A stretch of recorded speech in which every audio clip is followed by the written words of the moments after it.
Trying to deliver that ball faster. Safi Mayo with possession. Safi Mayo. Eunice is opening up. Oh, now goes to the legs of Omar!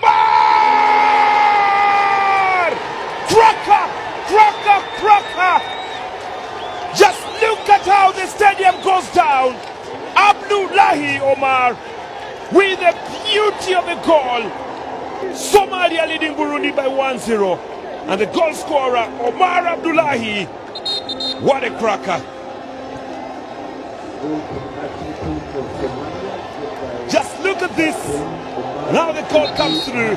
Gets the space. One control. Boom! Back of the net.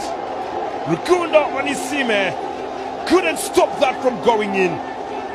That's a strike. What celebrating. Now that is the